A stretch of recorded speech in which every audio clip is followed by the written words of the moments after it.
విద్యార్థులకు చదువుతో పాటు మెరుగైన వసతులు, నాణ్యమైన భోజనం అందించాల్సిన సోషల్ వెల్ఫేర్ హాస్టళ్లు సమస్యలకు నిలయంగా మారుతున్నాయి.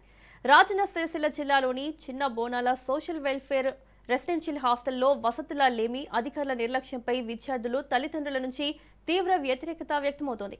గత వారం రోజులుగా ఇక్కడ పెడుతున్న అన్నంలో పురుగులు, రాళ్లు వస్తున్నాయని, కనీసం అన్నం కూడా సరిగ్గా ఉడకడం లేదంటూ విద్యార్థులు తీవ్ర ఆవేదన వ్యక్తం చేస్తున్నారు.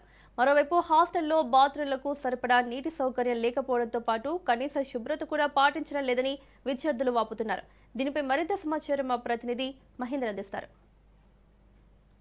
రాజన్న సిరిసిల్ల జిల్లా సోషల్ వెల్ఫేర్ చిన్న బోనంలో మనం ప్రస్తుతం ఉన్నాం. అయితే ఇక్కడ సంబంధించి ఏదైతే విద్యల 570 మంది విద్యార్థులు ఇక్కడ విద్యను చదువుతున్న పరిస్థితి. ఇక్కడ వాళ్ళకు బాత్రూమ్లు అందుబాటులో బాత్రూమ్లు ఓవైపు వాటర్ కూడా మాకు ప్రాబ్లం ఉందని చెప్పి ఓవైపు విద్యార్థుల తల్లిదండ్రులు విద్యార్థులు కూడా చెప్తున్న పరిస్థితి. ఇప్పుడు మన పరిస్థితి వీళ్ళ బాత్రూమ్లు ఎలా ఉన్నాయి, పని చేయని బాత్రూమ్లు ఎలా ఉన్నాయి, ఇక్కడ పని చేయని బాత్రూములు అధికారులు కూడా పట్టించుకొని చెప్పి ఈ ఏదైతే బాత్రూమ్లకు సంబంధించిన విద్యార్థులకు సంబంధించిన ఈ బాత్రూమ్లు కూడా అంటే సరైన పనిచేసే రీతిలో చర్యలు తీసుకోవాలని చెప్పి ఓ వైపు తల్లిదండ్రులు మాత్రం డిమాండ్ చేస్తున్న పరిస్థితి. అయితే 570 మందికి విద్యార్థులకు సరిపడా ఈ బాత్రూమ్లు కానీ వాష్రూమ్లు కానీ అందుబాటులోకి తీసుకురావాలని చెప్పి చెప్తున్నారు. 40 నుంచి 50 బాత్రూములు పనిచేయడం లేదు, విద్యార్థులకు సరిపడా బాత్రూమ్ లేదని చెప్పి చాలా ఇబ్బందులు ఎదుర్కొంటున్నామని చెప్పి ఓ వైపు అధికారుల తల్లిదండ్రులు విద్యార్థులు కూడా ఇబ్బందులకు గురవుతున్నామని చెప్పి ఓ వైపు తల్లిదండ్రులు విద్యార్థులు చెప్తున్న పరిస్థితి. అన్న చెప్పండి, అసలు ఇక్కడ ఏం జరుగుతుంది? అంటే ఫుడ్ మాకు సరైన ఫుడ్ పెట్టడం లేదు, పురుగులు వస్తున్నాయని చెప్పి ఓవైపు ఆరోపణలు వినబడుతున్నాయి. ఏమంటారు దాని మీద? అంటే జరిగింది నిజమే. మేము ఇటీవల ఫుడ్ బాగలేదని చెప్పి కలెక్టర్ గారికి ప్రజావాణిలో ఫిర్యాదు చేయడం జరిగింది. అప్పటి నుంచి మార్పు జరగాలి అని అనుకున్నాము, కానీ అదే విధంగా ఉన్నది. ఏదైతే ఫుడ్కు సంబంధించినటువంటి విషయంలో ఇటీవల మళ్ళీ 2-3 రోజుల కింద పురుగులు వస్తున్నాయి అని చెప్పి ప్రతి పేరెంట్స్కు వాళ్ళ యొక్క పిల్లలు చెప్పడం జరిగింది. ఆ విషయాన్ని ప్రిన్సిపాల్ దృష్టికి తీసుకెళ్ళడం జరిగింది. అదేవిధంగా వాష్రూమ్ల విషయానికి అయితే వాష్రూములు ఆనాటి నుంచి ఇప్పటి వరకు కూడా సరైనటువంటి శుభ్రత లేవు. ఇంకా పెండింగ్ ఉన్నటువంటి ఇక్కడనే పక్కపంటి ఉన్నాయి, అవి కూడా పెండింగే ఉన్నాయి, అవి ఖరాబ్ అయినాయి.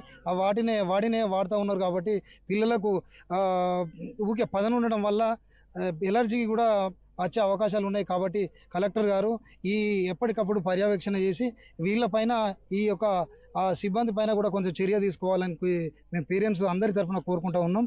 మాకు ముఖ్యంగా ఏంటంటే నాణ్యమైన చదువు, నాణ్యమైనటువంటి ఫుడ్, నాణ్యమైనటువంటి శుభ్రత, వాష్రూమ్ల విషయం కావచ్చు, వాటర్ విషయం కావచ్చు, ఇక్కడ ఉన్నటువంటి ప్రతి సమస్యకు కూడా ఎంటదెంట కలెక్టర్ గారు దీన్ని స్పందించి మాకు న్యాయం చేయాలి, మా పిల్లలకు న్యాయం చేయాలని కోరుకుంటున్నాం. అంటే మీరు చెప్పండి, ఇక్కడికి హాస్టల్లో కొని మధ్యతరగతి కుటుంబాలే పై చదువులకు హైదరాబాద్ ప్రాంతాల్లో చదువుతా డబ్బులు లేకుండా మళ్ళీ ఇలాంటి హాస్పిటల్లో వస్తాం. అంటే పిల్లలకు సరైన ఫుడ్ పెట్టకపోవడం అని చెప్పి ఇలాంటి ఇబ్బందులు ఎదుర్కొంటారు. మీరు ఒక తండ్రిగా మీరు ఏం చెప్పారు? అధికారులకు ప్రిన్సిపాల్లకు మీరు ఏం చెప్తారు ఒక తండ్రిగా? మీరు మార్నింగ్ టిఫిన్ పెట్టే టైంకు మధ్యాహ్నం 1 మధ్యలో పెట్టడం తర్వాత మేము వెంటనే కలెక్టర్ గారికి ఇవ్వడం జరిగింది. వెంటనే కలెక్టర్ గారు స్పందించారు. అయినా దాని పట్ల ఎవరు స్పందించడం లేదు. అదే విధంగా నడుస్తుంది. బాత్రూమ్ పట్ల అదే విధంగా ఉంది, శానిటైజర్ యూజ్ చేసాం అదే విధంగా ఉన్నది. మేము ఒక్క పిల్లలను మా పిల్లలు కాదు వాళ్ళ పిల్లలు అని మేము అప్పచెప్పడం జరిగింది.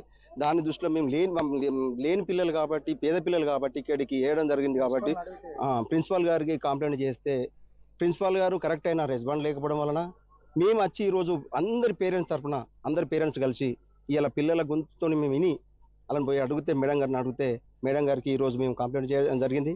దాని పట్ల స్పందిస్తారా లేదా అనేది తెలియదు. అన్న చెప్పండి, ఏంది ఇప్పుడు మీరు ప్రిన్సిపల్తో ఏం మాట్లాడారు? మీ విద్యార్థులకు ఎలాంటి సౌకర్యాలు కావాలని చెప్పి మీరు కోరుతున్నారు?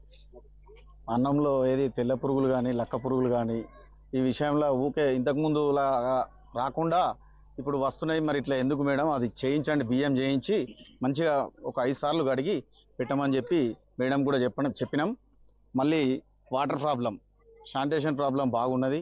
గడ్డి కూడా బాగా మొలిచింది. పురుగు ఊసి పాములు ఇట్లా వస్తే ప్రమాదం ఉంది. కాబట్టి దాంతో గడ్డి కూడా క్లీన్ చేయమని చెప్పినాం. దయచేసి ఈ గవర్నమెంట్ ప్రతి ఒక్క ప్రజాప్రతినిధి కావచ్చు, ఎవరైనా కానీ ఈ చిన్న బోనాల హాస్టల్ కావచ్చు, ప్రతి హాస్టల్ కావచ్చు, సమస్యలు ఉన్నా కానీ జర పట్టించుకొని జర మంచి న్యాయం చేయాలని మేము కోరుకుంటున్నాం పేరెంట్స్గా. మేడం చెప్పండి, ఇప్పుడు విద్యార్థుల తల్లిదండ్రులు కూడా ఇక్కడ మాకు సరైన వసతులు లేవు అని చెప్పి వైపు వాళ్ళు ఆరోపిస్తారు. ఈ రైస్లో కూడా మాకు పురుగులు వస్తున్నాయి, మాకు మా విద్యార్థులు అంటే వాళ్ళ పిల్లలు తల్లిదండ్రులకు చెప్పుకుంటే అది చూడలేకని ఇక్కడికి వచ్చిన పేరెంట్స్ మీటింగ్లో వచ్చి మేము ప్రశ్నిస్తున్నామని చెప్పి ఓవైపు విద్యార్థుల తల్లిదండ్రులు చెప్తున్న పరిస్థితి. దానిపై మీరు ఏమంటారు? పురుగులు అయితే సివియర్గా ఏం లేవండి, ఎక్కడైనా ఒకటి రెండు వచ్చినాయి. అది కూడా ఇప్పుడు సెకండ్ సాటర్డే వంట తక్కువ ఉంటుంది కాబట్టి అక్కడ వర్కర్స్ వంట తక్కువ ఉంది కాబట్టి వర్కర్స్ పెట్టి తీస్తున్నారు. మామూలుగా కూడా రోజు 5-6 సార్లు కడిగి చేస్తున్నారు. పురుగులు వచ్చినాయి అయితే నా దగ్గరికి ఎవరు పిల్లలు వచ్చి చెప్పలేదు, హౌస్ టీచర్ కూడా చెప్పలేదు. కానీ అక్కడ చేస్తున్నాము, మంచిగా క్లీన్గానే ఉంటుంది. పురుగులు అయితే ఎక్కడ వచ్చినాయి కానీ ఎక్కువ రాలేదు. ఒక్క చోట ఒక్క అమ్మాయి మటుకు ఒక రోజు చెప్పింది అంతే. అది చేస్తున్నామండి, పురుగులు లేకుండా కూడా చేస్తున్నాం. ఇక అది కూడా రాకుండా ఇక నుంచి చేస్తాం. తల్లిదండ్రులు అంటే ఇక్కడ సమస్యలను జిల్లా కలెక్టర్ దృష్టికి తీసుకెళ్లేదాకా ప్రిన్సిపాల్ ఏం పట్టించుకుంటుందని ఆరోపణలు కూడా వెలువెత్తుతున్నాయి. అంటే దానిపై మీరేం సమాధానం చెప్తారు? ఇంకా ప్రధానంగా ఇక్కడ ఏం సమస్యలు ఉన్నాయి? ఒకసారి మీటింగ్లో పెట్టినప్పుడు మేడం జిల్లా కలెక్టర్ మేడం నన్ను అడిగారు, నేను చెప్పాను నేను డ్రైనేజ్ సమస్య ఉందంటే ఫైల్ పెట్టమన్నారు. నేను మే నెలలోనే ఎస్టిమేషన్ తీసుకున్నాను, మళ్ళీ జూన్లోనే నేను ఫైల్ మేడంకి పెట్టా. మేడం కూడా పర్సూ చేశారు, ఇంజనీరింగ్ డిపార్ట్మెంట్ వాళ్ళని పిలిపించారు, వాళ్ళు కూడా ఎస్టిమేట్ చేశారు. ఆల్రెడీ ప్రాసెస్ స్టార్ట్ అయింది. డ్రైనేజ్ సిస్టమ్ కూడా ఆల్రెడీ టెండర్ నోటీస్ వస్తుంది. ఏ సమస్యలు ఉన్నా కానీ మేడంకి చెప్తున్నాం, మేడం ఇమ్మీడియట్గా రెస్పాండ్ అయ్యి మేడం అక్కడ ఇంజనీర్స్ కానీ ఎవరైనా పిలిపిస్తున్నారు.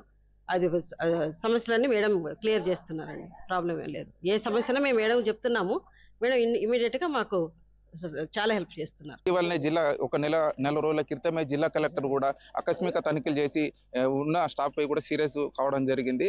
ఏదైనప్పుడు కూడా వీళ్ళ మార్పు ఇప్పటికైనా మారుతుందా లేదా, మళ్ళీ ఎప్పటికప్పుడు జిల్లా వ్యవస్థ కూడా ఎప్పటికప్పుడు పర్యవేక్షణ చేయాలని చెప్పి కూడా విద్యార్థుల తల్లిదండ్రులు మాత్రం డిమాండ్ చేస్తున్న పరిస్థితి. కెమెరామెన్ శ్రీనివాసరెడ్డితో మహేందర్, రాజన్న సిరిసిల్ల జిల్లా నుంచి.